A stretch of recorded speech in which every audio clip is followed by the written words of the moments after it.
एनआयएच्या पथकाकडून औरंगजेबच्या कबर परिसराची पाहणी करण्यात आली। एनआयएनं हिंसाचारग्रस्त भागातील परिस्थितीचा देखील आढावा घेतलाय।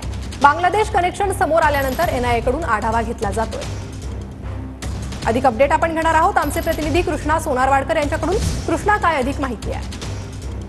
प्रणिता, आपण पाहतोय की नागपूरमध्ये जो काही हिंसाचार झाला त्या सगळ्या हिंसाचारानंतर जो काही तणाव निर्माण झालेला होता त्यानंतर महाराष्ट्र पोलिसांबरोबरच एटीएस आणि केंद्रीय तपास यंत्रणा म्हणजेच एनआयएचं बारीक लक्ष होतं आणि आता एनआयएचं पथक जे आहे ते छत्रपती संभाजीनगरमध्ये पोहोचलेलं होतं। तिथे औरंगजेबाची जी काही कबर आहे आणि आसपासच्या सगळ्या परिसराची पाहणी एनआयएच्या पथकाने केलेली आहे। शिवाय नागपूरमधल्या हिंसाचाराची जी काही प्राथमिक माहिती आहे ती सुद्धा नागपूर पोलिसांकडून घेतलेली आहे। जो काही प्राथमिक तपास झालेला आहे किंवा ज्या काही सोशल मीडियाच्या वादग्रस्त पोस्ट होत्या त्या सगळ्यावरून यामध्ये कुठेतरी बांगलादेशी कनेक्शन जे आहे ते सुद्धा समोर आलेलं आहे आणि त्यामुळे जर परदेशी कनेक्शन तशा पद्धतीनं या नागपूर हिंसाचारामध्ये स्पष्ट होतं तर एनआयए कडून गुन्हा दाखल करून या सगळ्या प्रकरणामध्ये तपासाला सुरुवात केली जाऊ शकते।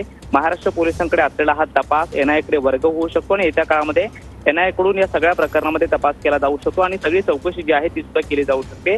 मात्र या सगळ्या प्रकरणात जिथून हा वाद सगळा निर्माण झालेला होता त्या वादाचं कारण म्हणजे औरंगजेबाची जी कबर आहे त्या कबरीच्या परिसराची आणि सगळ्या आसपासच्या परिसराची पाहणी एनआयएच्या पथकाने केलेली आहे आणि महाराष्ट्र पोलीस दलातल्या वरिष्ठ अधिकाऱ्यांसोबत सुद्धा एनआयएच्या अधिकाऱ्यांची चर्चा सुरू आहे। त्यामुळे नागपूरमधल्या हिंसाचारामागे जर परदेशी कनेक्शन त्याच्याबद्दल निष्पन्न होतं किंवा त्याचा काही टेररिस्ट अँगल जो आहे तो जरी समोर आला किंवा दहशतवादी कृत्यांचा त्यामध्ये काही सहभाग आहे का हे जरी समोर आलं तर एनआयएकडे हा तपास वर्ग होऊ शकतो आणि एक दहशतवादी प्रकरण म्हणूनच या सगळ्या प्रकरणाकडे एनआयए पाहू शकतो आणि त्यानंतर तपास जो आहे तो येत्या काळामध्ये केला जाऊ शकतो।